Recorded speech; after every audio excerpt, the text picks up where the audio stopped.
Welcome, traveler. Take a moment to settle in. Let your shoulders soften. Let your breath slow down. The world will still be waiting when we return.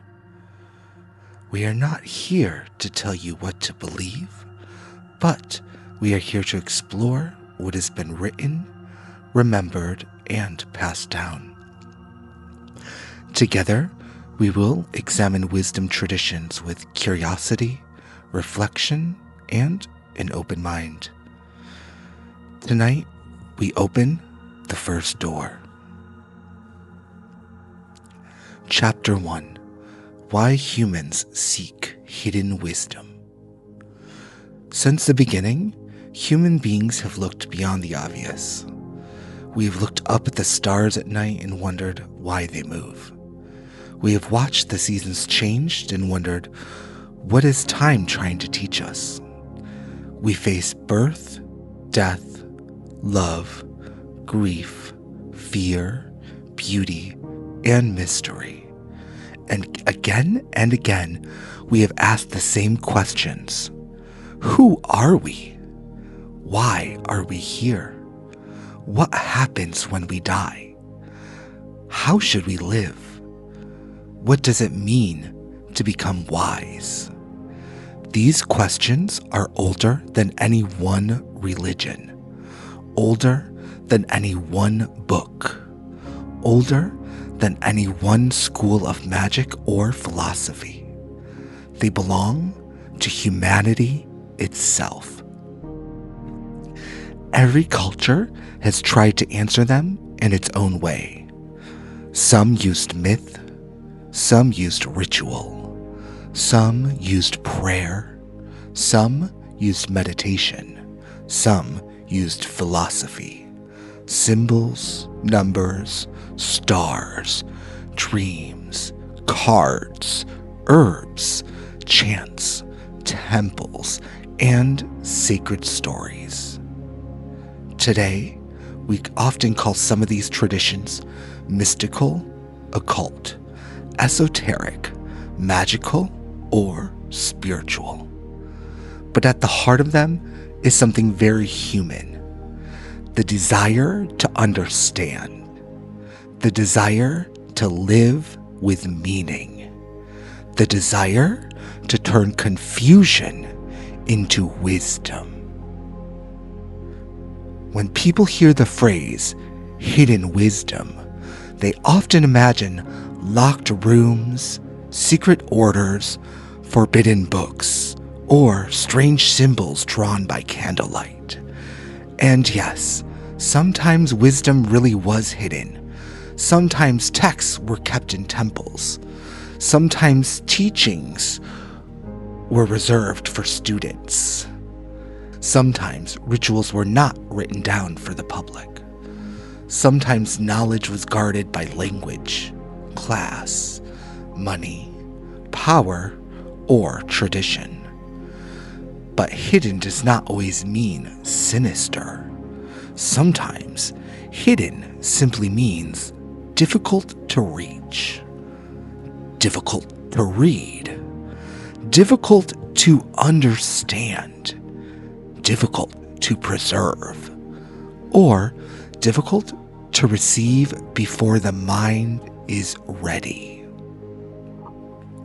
That idea matters because wisdom is not only something we find, wisdom is something we become prepared to understand. That is why we begin here, not with a spell, not with a secret, not with a claim that one book has all the answers. We begin with the search itself. The search for wisdom may be one of the oldest journeys humanity has ever taken. And tonight, we begin that journey together. Chapter 2: Information and Wisdom. We live in a strange time. More information is available to us than ever before. Ancient texts can be found online, Old manuscripts can be scanned. Forgotten books can be translated. A question that once required a library, a teacher, or a lifetime of travel can now be typed into a search bar. Even artificial intelligence can help us compare texts, summarize ideas, and notice patterns that may have taken scholars years to gather. In a sense, this is amazing. A person today can read about Egypt, Greece, alchemy, tarot, Hermeticism, meditation, astrology, folk magic, and sacred symbols without ever leaving the room. The archive is no longer locked away in one building. It is everywhere. And yet, so many people still feel lost. We know more, but do we understand more? We collect facts, but do we become wiser? There's a difference between information and wisdom. Information tells us something. Wisdom changes how we live. Information can tell you that fire is hot. Wisdom teaches you how to handle the flame. Information can tell you what a symbol means. Wisdom asks you what that symbol awakens inside of you. Information can tell you the history of a ritual.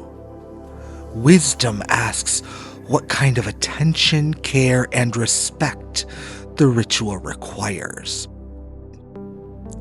This difference is important for everything we will explore in the archive.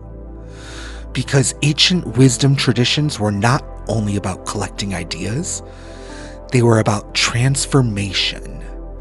They taught people how to think, how to listen, how to prepare, how to observe, how to live. In the modern world, we often consume knowledge quickly. We scroll, we save, we bookmark, we watch, we move on. But wisdom asks us to slow down. It asks us to return. It asks us to sit with an idea long enough for it to change us. Ancient seekers often struggled to find knowledge. Modern seekers often struggle to make sense of it. That is one of the reasons that the arcane exploration exists. Not to add more noise, not to give quick answers, but to create a space where we can slow down and ask better questions. Chapter 3: Egypt and the First Archives.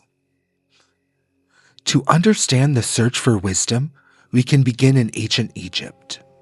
Not because Egypt had all the answers, not because every magical tradition comes from Egypt, but because Egypt gives us one of the most powerful images of wisdom being preserved. Imagine a scribe, a reed pen in hand, a roll of papyrus before them. A temple is nearby, a world where writing is not casual, where texts must be copied by hand, where a single scroll can carry prayers, rituals, stories, medical knowledge, or teachings about how to live. In ancient Egypt, knowledge was fragile. A text could be damaged. A scroll could be lost. A temple could fall. So knowledge had to be preserved, copied, guarded, taught, remembered. One important idea to connect this world is the House of Life. The House of Life was linked to temples and scribal work. It was a place connected with writing, ritual texts, learning, and preservation. We should be careful not to imagine it like a fantasy school of magic, but it still gives us a beautiful image, a place where knowledge was kept alive, a place where writing had sacred weight, a place where wisdom was not just stored, but cared for. And at the center of Egyptian wisdom was a powerful idea: Mat. Mat can be understood as truth, justice, balance, and cosmic order. For the Egyptians, wisdom was not only knowing facts, wisdom was living in balance with the order of the world. This is very different from how people think about knowledge today. Today, we may admire the person who knows the most, the person with the loudest opinion, the person who can win the argument. But Egyptian wisdom often points us somewhere else, towards balance, towards right speech, towards humility, towards knowing your place within a larger order. One ancient Egyptian teaching, known as the instruction of Ptahhotep, gives us a beautiful reminder. It warns us, "Do not be proud on account of your knowledge." That line could sit above the entrance to the Arcane exploration, because this is one of the first lessons of wisdom. Knowledge should not make us arrogant. If knowledge only makes us feel superior, it has not become wisdom yet. Wisdom softens the ego. Wisdom teaches us to listen. Wisdom reminds us that every person we meet may know something we do not. So Egypt gives us one of our first keys. Wisdom must be preserved, but it also must be lived. It is not enough to keep the scroll safe. The teaching must enter the heart. Chapter 4. Greece and the Examined Life. If Egypt gives us the image of wisdom as balance, ancient Greece gives us the image of wisdom as questioning. The Greek world was filled with temples, myths, gods, poetry, drama, philosophy, and debate. It was a world of stories, but also a world of questions.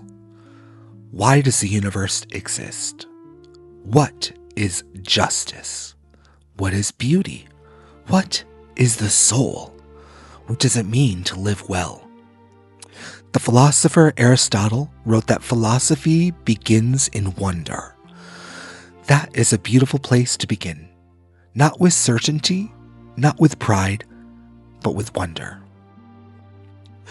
Wonder is what happens when the world becomes strange enough for us to pay attention. A child looking at the moon. A seeker standing before a temple. A person reading a line in an old book and feeling something inside them wake up. Wonder opens the mind. But Greece also gives us a lesson. Self-examination. At Delphi, one of the most famous sayings was, "Know thyself." It is simple, short, easy to repeat, but not easy to live. Because to know yourself is not just to know your name, your likes, your fears, or story. It is to ask, what do I believe? Why do I believe it? Why do I avoid seeing? What do I truly value? What kind of person am I becoming? This is where Socrates becomes important. Socrates did not present himself as someone who knew everything. In fact, he is remembered for the humility before knowledge. He questioned others. He questioned himself.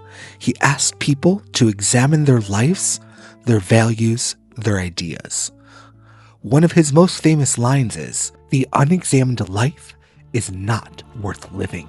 That line can sound harsh at first, but Inside this archive, we hear it gently. It is not a threat. It is an invitation. It asks us to wake up, to stop moving through life on autopilot, to stop accepting every belief just because we inherited it, to begin looking within. Greece also gives us Pythagoras and the tradition connected with his name. Here, wisdom was linked with number, music, discipline, and harmony. The idea was the universe was not random noise. It was a pattern. It had order. It could be studied. And perhaps by studying harmony in the world, the seeker could become more harmonious within. So, Greece gives us another key. Wisdom is awakened by questions. It begins in wonder. It deepens through self-examination. And it asks us not only to look at the world, but to look honestly at ourselves. Chapter 5: Initiation and Transformation. By now, we have seen wisdom preserved in Egypt. We have seen wisdom questioned in Greece. But many ancient traditions believed something else. They believed wisdom required preparation. This is where we meet the idea of initiation. The word can sound dramatic. It can bring to mind secret rooms, hidden symbols, and whispered vows. But at its simplest, initiation means beginning. It means crossing a threshold before and after, outside and inside. A door opens, and the person who enters is not quite the same as the person who stood outside. Ancient mystery traditions often worked with this idea. One of the most famous examples is the Eleusinian mysteries in ancient Greece. These were secret religious rites connected with Demeter and Persephone. The full details were not written down for everyone to read. That is part of why they still fascinate people. But we do know they were important. We know they involved secrecy. We know they were connected to the themes of loss, descent, return, and renewal. We knew people came to the Eleusis seeking an experience that meant something deeply personal. This is important because mystery did not always mean a puzzle to solve. Sometimes, mystery meant an experience to pass through. You can read about grief, but living through grief teaches something else. You can read about meditation, but sitting in silence teaches something else. You can read about transformation, but changing your life teaches something else. Some knowledge can be explained. Some knowledge must be experienced. This does not mean we should romanticize secrecy.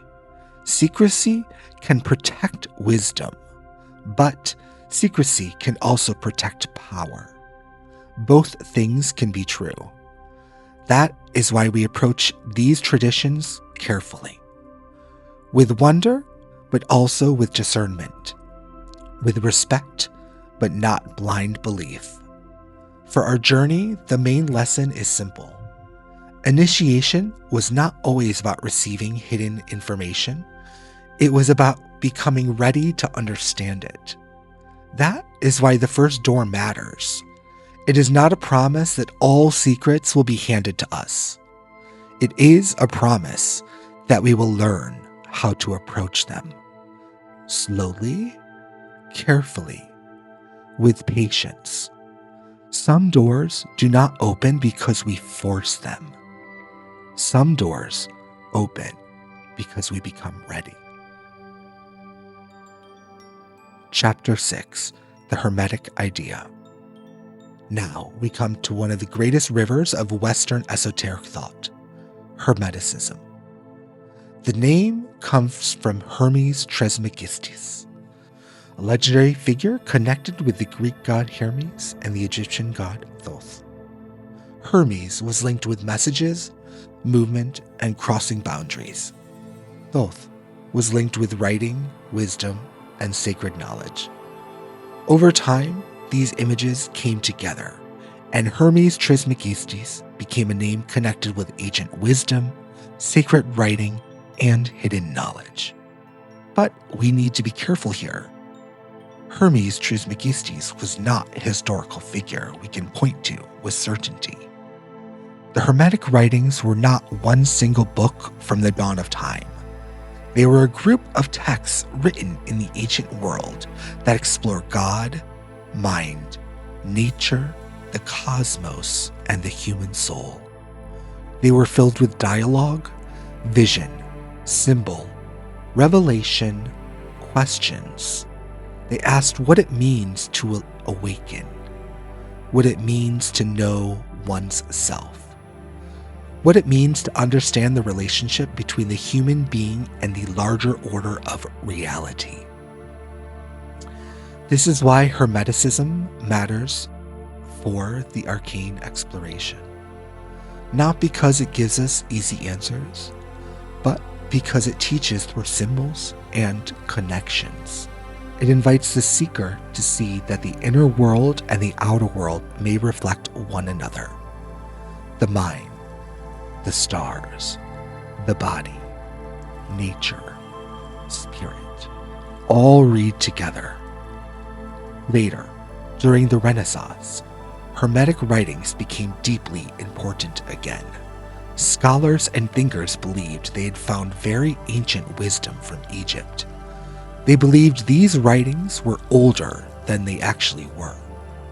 Later, scholarship showed the story was more complicated. But that did not make their traditions meaningless. It made it human. Ideas travel. Texts are copied. Stories grow. Traditions are misunderstood, rediscovered, translated, and reimagined. The history of wisdom is not a clean line. It is a living river. Hermeticism gives us another key. Symbols do not remove mystery. They teach us how to approach it. They ask us to look for relationship, to see pattern, to understand that wisdom often speaks in layers. Chapter 7: Sculpting the Soul. So far, we have spoken about temples, texts, questions, rituals, and symbols. But wisdom traditions are not only about the outer world, they are also about the inner one. At some point, every seeker must ask, what is this knowledge doing to me? Is it making me kinder, more aware, more honest, more patient, more awake? Or is it only making me feel important? This question matters, because wisdom is not only something we collect, wisdom is something we practice. One of the most beautiful images of inner transformation comes from the philosopher Philonius. Philonius lived many centuries after Socrates. He's often connected with the tradition called Neoplatonism. That word may sound complicated, but we do not need to go too deeply into it tonight. For now, we only need one image. Platonius compares the soul to a statue. He tells us to go back into ourselves and look, and do not yet see beauty there. We must work like a sculptor. Cut away, polish, smooth, clear, not because we are broken, not because we are unworthy, but because something clearer may be hidden beneath what distracts us. A sculptor does not make a statue by adding to more stone. The sculpture reveals the form, by removing what hides it. This is a powerful image for wisdom, because sometimes growth is not about adding more books, more facts, more tools, more labels, more opinions. Sometimes wisdom asks us to remove them. Remove noise. Remove pride. Remove false certainty. Remove the need to be right all the time. Remove the habits that keep us from paying attention. This is not self-rejection. It is self-refinement.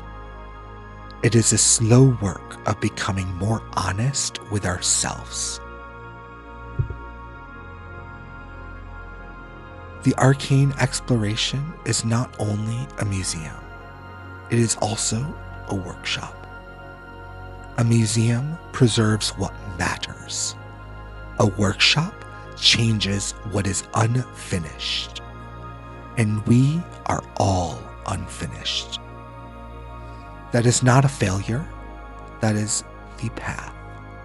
Platonius gives us another key. The seeker is not only studying the path, the seeker is being shaped by it. Chapter 8, The Modern Archive. Now we return to the present. The world around us is very different from the world we have visited tonight. Most of us do not need to travel to a temple to read a sacred text. We do not need to belong to a royal court to learn writing. We do not need to wait for a rare manuscript to appear in one distant library. Today, so much is available. Digital archives, online libraries, scanned manuscripts, translations, lectures, videos, research databases. AI tools that can help sort, compare, and summarize huge amounts of information. In many ways, we're living through a new age of access. But access is not the same as understanding. And understanding is not the same as wisdom. This may be the greatest challenge of our time. The ancient seeker often asked, "Where can I find the text?" The modern seeker often asks, "Which text can I trust? Which voice is careful? Which claim is exaggerated? Which tradition is being flattened? Which idea has been removed from its history? Which symbol has been turned into decoration? Which teaching asks something real of me?"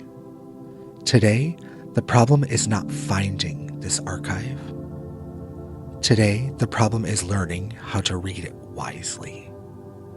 This is especially important now because we also live in a time of confusion. There is real knowledge online. There is also misinformation. There are careful teachers. There are also loud voices. There are sincere seekers. There are also people selling easy answers. And now, with AI, there's another layer. AI can help study, it can help us compare, it can help us organize, it can help us see connections, it can also create errors. It can invent sources. It can flatten traditions. It can sound confident even when it is wrong. So the task of the modern seeker is not only to gather information, it is to practice discernment, to ask, where did this idea come from? Who preserved it? Who translated it? Who changed it? What does the original context tell us? What do historians know? What do they not know? And what does this teaching ask of me now? The tools have changed. The questions have not. We are still asking who we are. We are still asking how to live. We are still asking how to face uncertainty. We are still asking how to become wise. This is why arcane explorations exist. To make ancient wisdom accessible, but also to approach it with care. To honor wonder, to honor history, to honor reflection, to remember that knowledge is powerful, but wisdom requires attention. Tonight, we have only taken the first step. We have seen wisdom preserved in Egypt, questioned in Greece, protected through initiation, hidden through symbols, practiced as inner transformation, and carried into the modern world through books, archives, memory, and technology. But this journey is not about collecting answers. It is about learning how to see. The wisdom seekers of the past left behind books, symbols, stories, rituals, and questions. Not so we would inherit their answers unchanged, but so that we might continue the search ourselves. The first door is not the end of the path. It is the place where the path begins. And if you have arrived here with curiosity, then you are already standing at the threshold. You do not need to know everything. You do not need to believe everything. You only need to begin with an open mind, a careful heart, and a willingness to look more deeply. We will be here when you return. Until next time, traveler, may you carry the light of inquiry within you.